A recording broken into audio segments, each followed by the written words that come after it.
올림픽위원회와 러시아가 일본에 큰 걱정거리를 안겨주고 있습니다. 어떤 내용인지 알아보았습니다.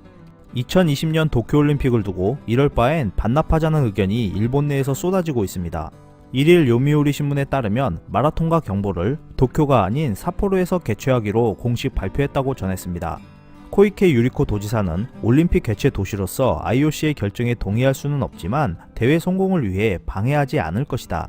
하지만 이것은 합의 없이 결정된 일이다 라고 말했습니다. 도쿄는 지금까지 이러한 의견에 강력히 반대를 해왔습니다. IOC는 2020년 7월 24일부터 8월 9일 기간 동안 초고온의 한여름의 도쿄는 선수는 물론 관중까지 견디기 어렵다고 전하며 이전 이력만 봐도 그 기간 동안 1900명에 가까운 부상자가 나왔기 때문에 이같이 결정했다고 합니다. 일각에서는 올림픽 기간을 조율하면 되지 않느냐는 이야기도 나오고 있는데요.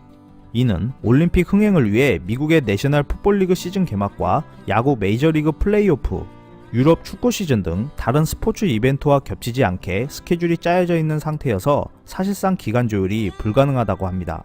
이러한 소식을 접한 일본인들은 도쿄에서 제대로 개최하지 못할 거면 반납하는 게 좋다라는 말이 나오고 있습니다. 일본은 무더위 대책으로 물 뿌리기, 인공눈 뿌리기, 부채 배포 등 다양한 방법을 활용하려 노력 중인데요. 일예로 카누 경기장은 예산이 부족하다는 이유로 지붕을 절반만 지었는데 지붕만 다 지었어도 이런 방법들보다 좀 더 시원하지 않을까라는 생각이 듭니다.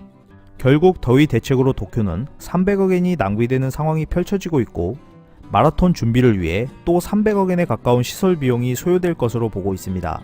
일본은 처음 돈이 들어가지 않는 올림픽이라 단언하며 기존의 경기장을 활용한 가장 효율적인 올림픽을 치를 것이라 자부했었습니다.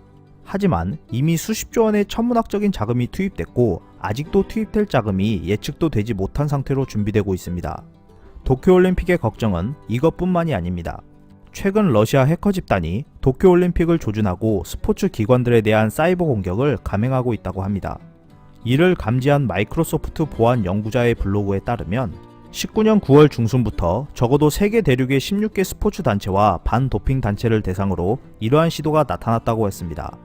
마이크로소프트에 따르면 도쿄올림픽 관련 조직을 향한 사이버 해킹 시도는 러시아 선수의 참가 금지를 검토하기 시작한 며칠 전부터 시작되었다고 했습니다. 이러한 시도는 개회식에서 인터넷을 중단시키거나 올림픽에 대한 루머를 확산시키며 올림픽 대회 시스템의 바이러스 감염과 데이터 유실 등을 발생시키는 것으로 알려졌습니다. 문제는 이러한 사실을 알려줘도 일본이 만전의 준비를 하고 있지 않다는 것인데요. 전략 및 국제연구센터의 제임스 루이스는 현재 일본이 패닉에 빠져있는 상태는 아니지만 곧 그렇게 될 가능성이 존재한다고 언급했습니다. 도쿄올림픽을 준비하는 일본이 무더위와 러시아 해킹 그룹에 어떻게 대처를 할지 이목이 집중되고 있습니다. 이상 피커TV였습니다. 감사합니다.